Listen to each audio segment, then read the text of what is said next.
Major job layoffs may be coming to a bank near you. Morgan Stanley recently announced that they are going to start laying off some of their workforce in the next few weeks. Citibank is eliminating dozens of job titles completely in an effort to reduce their workforce. Chime, Opendoor, Stripe, and dozens of other fintech companies have been firing employees for months now. And so far, these layoffs have been small compared to what's been happening in the tech field. So we may be able to draw some parallels from that. In this video, we're going to cover what layoffs have already been announced, what more may be coming, why all of this is happening, and how these layoffs may affect you. I was in Chicago a few weeks ago and I was having a conversation with a bright young analyst who, by the way, recognized me in a public place just from these YouTube videos, so that was kind of cool. As we get to talking, one of the big questions in his mind was if I thought we would start seeing a lot of layoffs in the finance field during this recession. And I was a bit surprised by that question because here you have a clearly driven finance professional who, based on what he had told me, was quickly moving up the ranks at a bulge bracket bank, and he was concerned. And his concerns may be warranted. So look at this. In Silicon Valley, Twitter, Salesforce, Netflix, Lyft, Redfin and Zillow, and now just announced yesterday, Facebook, are all laying off thousands of employees. If you haven't been paying attention to the tech sector recently, strong competition, higher interest on debt, and reduced ad spending has dramatically impacted the revenue numbers from some of the big tech companies, actually almost every tech company. Because many tech companies are targeting growth in their business, they are highly leveraged. Leverage means debt. So when interest rates rise and rise as quickly as they have this year, it means that the payments on your outstanding debt are going to be increasing with any new loans. Many tech companies are now facing either making these much higher loan payments or going bankrupt altogether. And they don't want to go bankrupt. So the fastest and most effective way they can reduce other costs in their business is by reducing staff. Now, how does that relate to the finance field? Remember two of those reasons I just mentioned about the struggles that tech companies are facing: less demand for purchasing and higher interest rates. Do we think that either of those factors could affect the finance sector? I think you get the picture. Wells Fargo announced last week that their mortgage originations were down 90% from the same quarter a year ago. It's almost like people with 2 to 3% mortgages don't want to buy a new house with a 7 to 8% loan. Now, if mortgage business is really down 90% across the board, plenty of financial institutions are just going to have to start laying off employees, much like the tech sector has been.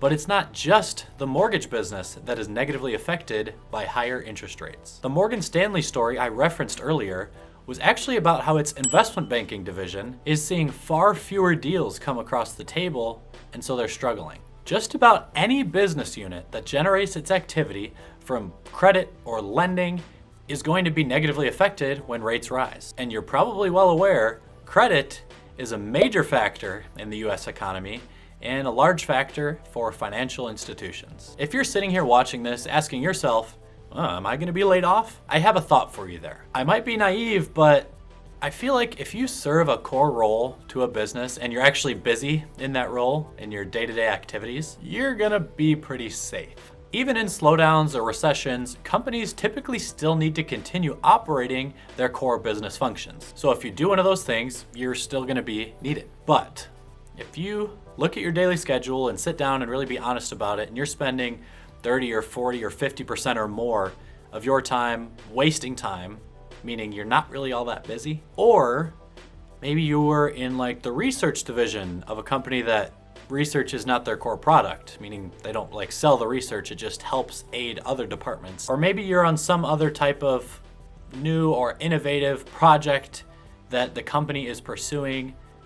I might be a little more concerned in those shoes because those are not core business functions. So with that said, if you're curious about it, it's never a bad idea to ask for a transparent conversation with management to see how they think things are going. But it can also be important for you to protect yourself financially, and this isn't financial advice, but sometimes it can make sense to have at least 3 to 6 months of cash flow needs on hand as an emergency fund in case you ever do lose your job and you need to support yourself for a little while you look for something else. The point is that layoffs are almost inevitably coming to the finance industry, and they may be, unfortunately, widespread. And I understand that that statement sounds pretty confident, and you could be wondering, hey AJ, how do you know that's going to happen? Maybe things will turn around. Well, one thing that we can see for sure now in the finance field is that job openings are down by about 45%, as reported by Bloomberg. The author of the piece talking about job openings being down by 45% mentioned that that piece of data